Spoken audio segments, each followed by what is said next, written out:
Good evening student. कल मैंने आपको रीजनिंग के बारे में बताया था और बताया था कैसे अल्फ़ाबेट्स का यूज़ करके हम रीजनिंग के कोडिंग एंड क्वेश्चंस को सॉल्व करते हैं।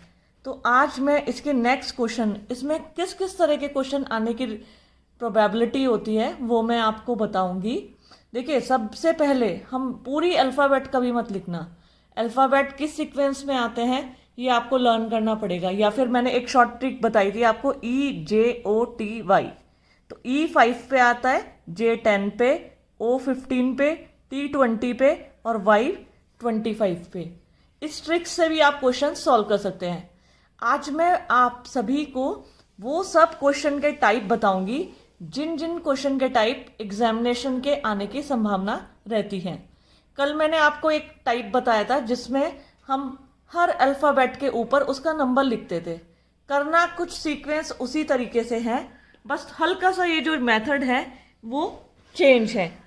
तो इसमें सबसे पहले देखिए, सबसे पहले क्वेश्चन है ये LUNAR। इसमें मैंने आपको दिखाया कि कैसे ये जो एक वर्ड दिया है इसमें अल्फ़ाबेट है LUNAR। इसको उन्होंने दिया है कि इसको 66 लिखा गया है, तो JOLT इसका आंसर क्या होगा। तो वही सबसे पहले किसी भी क्वेश्चन जब हमें संख्या समझ में नहीं आती तो सबसे पहले वही हम अल्फ़ाबेट की कौन सा अल्फ़ाबेट किस पोजीशन पे आता है उसको हम लिखेंगे। जैसे L जो आता है वो 12 पे आता है, U जो आता है 21 पे आता है, N जो आता है, N की पोजीशन आती है 14, A की 1 और R की 18। अब आप देखते हैं इस तरीके से, तो या तो आप 66, 12 इनको प्लस करके देखिए, प्लस 21 प्लस 14 प्लस 1 प्लस 18। इन अल्फ़ाबेट को आप प्लस करके देखिए, जैसे 8 + 1 9, 9 4 13, 13 1 14 और 2 16, 16 का 6 कैरी ऑन 1, तो 1 2। स्टूडेंट जब हम इनको प्लस कर रहे हैं तो इनका प्लस का सम आ रहा है 66। तो हमें थोड़ा ये डाउट क्लियर हो गया, क्योंकि हम जो भी अल्फ़ाबेट हैं अल्फ़ाबेट का हम नंबर लिखेंगे, उन सबको प्लस कर देंगे। अब जैसे हमारे पास ये वाला अल्फ़ाबेट है, इस अल्फ़ाबेट में हमने अगर इसमें जैसे अब ये अल्फ़ाबेट किस किस क्रम में आते हैं नीचे लिख लीजिए। जैसे जो J है J10 पे आता है, इजोटे से आप देख लीजिए, O 15 पे आता है, L आता है 12 पे और T 20 पे। इन सबको प्लस कर लीजिए, प्लस का जो सम होगा वो इसका आंसर होगा। तो आंसर जैसे 5 2 7, 7 1 2 3 4 5, इसका आंसर होगा 57। ये था टाइप इसका 2। एक टाइप मैं आपको कल बता चुकी है और दूसरा टाइप है ये। सिंपली कुछ नहीं करना है इसमें, आपको जितने भी अल्फ़ाबेट्स दिए हुए हैं इन अल्फ़ाबेट्स के जो सीक्वेंस में नंबर आते हैं, जैसे एक बार और रिपीट कर दे रही हूँ, L जो आता है 12 पोजीशन पे आता है, U 21 पे, N 14 पे, A 1 पे और R 18 पे।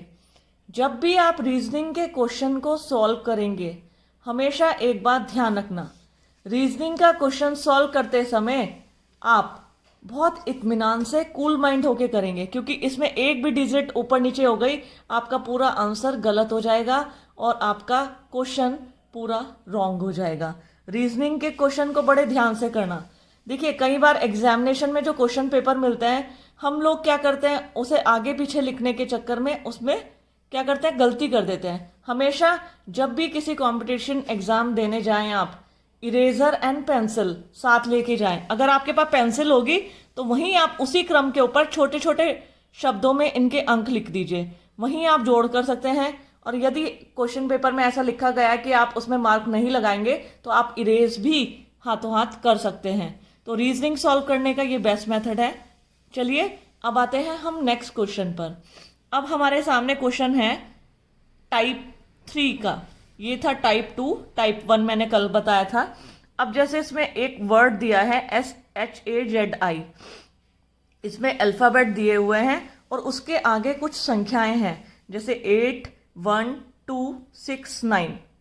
अब चूंकि ये इसका सम तो नहीं हो सकती, इतनी बड़ी संख्या से हमें ये ज्ञात हो रहा है। अब ये कह रहे हैं इसका जो आंसर है ये है, इसी प्रकार इसको सॉल्व करके इसका आंसर बताइए। तो सबसे पहले अगेन आपको वही करना है, आपको सबसे पहले इन अल्फाबेट के नंबर लिखने हैं। तो H किस पोजीशन पे आता है? 8 पे। A किस पोजीशन पे आता है? 1 पे। Z 26 पे। और I किस पे आता है? 9 पे।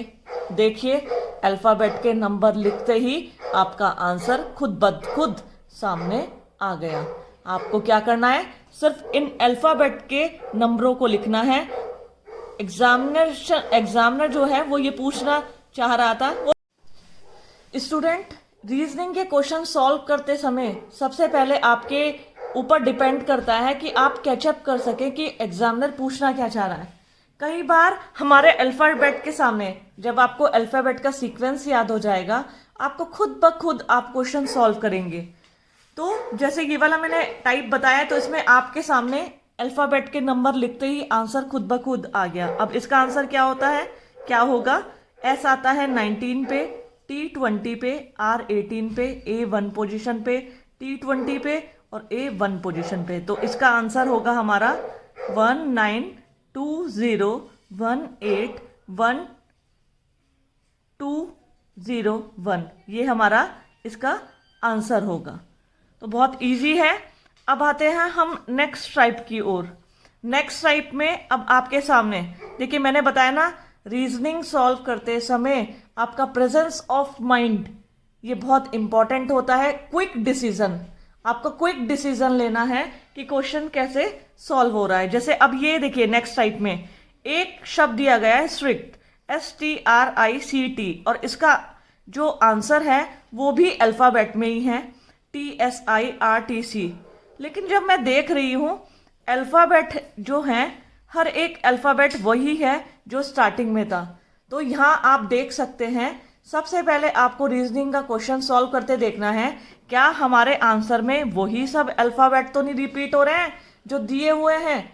तो सेम एस चेक करते, एस है, टी है, आर है, आई है, सी है और टी है, यानी वो सभी अल्फाबेट चेंज हो रहे हैं, रिपीट हो रहे हैं। तो ऐसे में हमें क्या करना है, इस वाले अल्फाबेट को इनके नीचे लिखना है। जैसे T S I R C T. अब आप देखिए एस ऐसे क्रॉस में, टी ऐसे क्रॉस में चेंज हो रहा है, आर ऐसे क्रॉस में, आई ऐसे क्रॉस में चेंज हो रहा है, फिर टी सी था, सी ऐसे क्रॉस में चेंज हो रहा है और टी ऐसे क्रॉस में चेंज हो रहा है। कुछ भी नहीं हो रहा इसमें। आप यदि ध्यान से आप इसको देखेंगे तो ये क्रॉस में इंटरचेंज हो रहे हैं अल्फाबेट के। यानी अगर हम इसमें ऐसे क्रॉस बनाएंगे, ऐसे करके आप क्रॉस बना दीजिए, ये आपका आंसर आ गया। जैसे ये आर एफ, फिर सी ए, फिर एस ए, ये आपका आंसर आ गया। बहुत इजी है, बस आपको ध्यान रखना है, अपने प्रेजेंस ऑफ माइंड से ये चेक करना है कि जो भी आप अल्फाबेट कर रहे हैं वो रिपीट तो नहीं हो रहे हैं, उनके नंबर। नेक्स्ट क्वेश्चन की ओर बढ़ते हैं। ये फर्स्ट क्वेश्चन की तरह है। देखिए क्वेश्चन स्टूडेंट, जब इसमें ये अल्फाबेट हमारे बार बार रिपीट हो रहे थे, जैसे हमने अगर इसमें देखा तो टी 2 टाइम आया, ठीक है। और ऐसे ही अगर हम बात करें, इससे क्या होता है, कई बार कंफ्यूजन हो जाता है, इसलिए हमने इस ट्रिक को अपनाया। इसी तरीके से अब एक क्वेश्चन आया DICJAM। अब हम देख रहे हैं कोई भी अल्फाबेट रिपीट नहीं हो रहा है, लेकिन ये वाले अल्फाबेट आपस में रिपीट हो रहे हैं। वही है, D भी है, I चेक करिए, I भी है, C भी है, J भी है, A भी है, M भी है। अगर आप इसका आंसर करना चाहें तो इन अल्फाबेट को हम 1 2 3 4 5 6 ये नंबर दे सकते हैं। अब आप देखिए डी किस पोजीशन पे है, 1 पे, आई किस पे है, 2 पे, और सी किस पोजीशन पे है, 3 पे। यहाँ वाली पोजीशन की बात कर रही हूँ मैं, अल्फाबेट का सीक्वेंस की बात नहीं कर रही हूँ। कई बार क्या है, इन क्वेश्चन को इजीली सॉल्व करने के लिए इनके ऊपर 1 2 3 नंबरिंग कर दो, 1 2 3 4 5 6, सिंपल, हमने कुछ नहीं किया। फिर हमने देखा 1 इधर आ रहा, 2 इधर आ रहा, 3 इधर, 4 5 6, यानी ये अल्फ़ाबेट अपोजिट डायरेक्शन से चले। आपको दूसरे इसको सॉल्व करने के लिए क्या करना है, इनकी नंबरिंग 1 2 3 4 5 6 7, तो ये क्या हो रहा है, रिपीट हो रहे हैं। अल्फ़ाबेट कहाँ जा रहे हैं, उधर से स्टार्टिंग से रिपीट हो रहे हैं। स्टार्टिंग से रिपीट होने का मतलब सबसे पहले आपका लास्ट वाला अल्फ़ाबेट आएगा, यानी डी, फिर ई, फिर टी, फिर एफ, फिर आई, फिर एच और एस। ये आपका आंसर आ गया। एक टाइप ये हो गया। तो बहुत आसान तरीका है। आप यदि आपको ये सारे मेथड आ गए तो रीजनिंग बहुत अच्छे से कर लेंगे। चलिए हम बढ़ते हैं अब नेक्स्ट क्वेश्चन की ओर। देखिए नेक्स्ट क्वेश्चन क्या है, नेक्स्ट क्वेश्चन है एक वो वर्ड है पुलिस, POLICE। इसको इन्होंने 10 वो दिए, नंबर 10 दिया है, और ऐसे ही उन्होंने MEND ये है, इसको 9 नंबर दिया है, आप देख सकते हैं 9। तो ऐसे ही उन्होंने पूछा है कि इंस्पेक्टर का नंबर क्या होगा। ना तो इसमें अल्फ़ाबेट हम देख रहे हैं, अल्फ़ाबेट कोई 10 है ही नहीं, अल्फ़ाबेट लंबे होते तो ऐसे आते, ना अल्फ़ाबेट रिपीट हो रहे, ना अल्फ़ाबेट के नंबर्स आ रहे हैं। तो इसके लिए सबसे पहले हमें वही इन अल्फ़ाबेट की पोजीशन को देखना है। P किस पोजीशन पे आता है, हम ये देखेंगे 16 पे, फिर O 15 पे, L 12 पे, इसी तरह I 9 पे, C 3 पे और E 5 पे। तो ये कितना हो गया, इसका हम सम करके देखते हैं। इसका हम सम करेंगे तो 5 3 8, 8 and 9 17, 17 और 2 19, 19 और 5 24, 24 और 6 30, 30 का 0 कैरी 3, 3 4 5 6। अब इसका अगर हम सम भी कर रहे हैं तो कितना आ रहा है 60, जबकि यह नंबर कितना दिया है 10। अब हम क्या ऐसा करें कि ये 60 जो है वो 10 में चेंज हो जाए, तो प्लस नहीं हो रहा है, मल्टीप्लाई भी नहीं हो रहा है। फिर ये कितने अल्फ़ाबेट है ये हम काउंट कर लेते हैं, 1 2 3 4 5 6। ये कितने अल्फ़ाबेट है, 6 अल्फ़ाबेट है। यदि हम इसको 6 से डिवाइड करें तो 10 आ जाएगा। अब आप देख रहे हैं 1 2 3 4 5 6। अब हम कंफर्म 6 से जब हमने डिवाइड किया तब इसका आंसर 10 आया। अब हम इस ट्रिक को इस जो ये वर्ड है इस पे इम्प्लीमेंट करके देखेंगे। अगर सेम दोनों का जो ट्रिक है वो सेम है तो फिर हमारा आंसर इसका आसानी से निकल आएगा। तो फिर हम अगेन M जो आता है, M हमारा 13 पोजीशन पे आता है, प्लस कर लेते हैं, E 5 पे, N 14 पे और D 4 पे। अब आप प्लस करके देखें, 4 4 8, 8 5 13, 13 और 3 6 कैरी 1 2 3, इसका आ गया 36, प्लस इसका सम इन अल्फ़ाबेट का सम आ गया जो हमने प्लस किया 36। अब हम देखते हैं कितने अल्फ़ाबेट है, 1 2 3 4। अब हम इससे 4 से डिवाइड करके देखेंगे क्या 36 4 से डिवाइड होगा। हाँ ये तो हो रहा है, 4 9 जा 36। तो अब हमें समझ में आ गया ट्रिक क्या है, सबको सम करके इनके जो नंबर्स है उससे उसको डिवाइड कर दो, बहुत सिंपल है। अब इसको हम लिख लेते हैं, जैसे 9 प्लस N आता है 14 पे, S आता है 19 पे, P आता है इजोटे OP, P आता है 16 पे, E आता है 5 पे, C आता है 3 पे, T आता है 20 पे, O आता है इजोटे 15 पे, R आता है 18 पे और ये आता है 19 पे। अब ये इनका हम सम कर लेंगे। तो इसको हमने प्लस किया, इन सबको जो हम अल्फ़ाबेट प्लस करते हैं तो ये आ जाता है 138। और ये टोटल अल्फ़ाबेट कितने हैं स्टूडेंट, 1 2 3 4 5 6 7 8 9 10, ये हैं 10। हम इसको 10 से डिवाइड करेंगे इसका आंसर आएगा 13.8, ये इसका आंसर है। ठीक है, ये वाली सब ट्रिक्स हैं। एक लास्ट ट्रिक्स मैं इसमें बताने जा रही हूँ आपको। जैसे ये है मून इक्वल्स टू 12 और नून इक्वल्स टू क्या होगा। तो अगेन इसको हम क्या करेंगे, M किस पोजीशन पे आता है 13 पे, ओ किस पोजीशन पे आता है, 15 पे, ओ 15 पे और एन 14 पे। अब हम देखते हैं इन अल्फ़ाबेट का सम कितना होगा।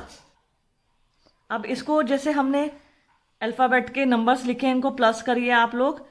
इसमें 4 5 5 10 14 15 16 17, 17 का 1 कैरी ऑन 1 1 2 3 4 5, इसका आ गया 57। अब हम देख रहे हैं अगर हम इसे डिवाइड करेंगे 4 से तो आंसर 12, 4 1 जा 4, 12 नहीं आ रहा है। अब हमें इसका ऐसा रिलेशन जानना है कि जिससे हमारा 12 आ जाए। तो ऐसा हम क्या करें जो 12 आ जाए, डिवाइड करें, मल्टीप्लाई, प्लस प्लस का सा प्लस।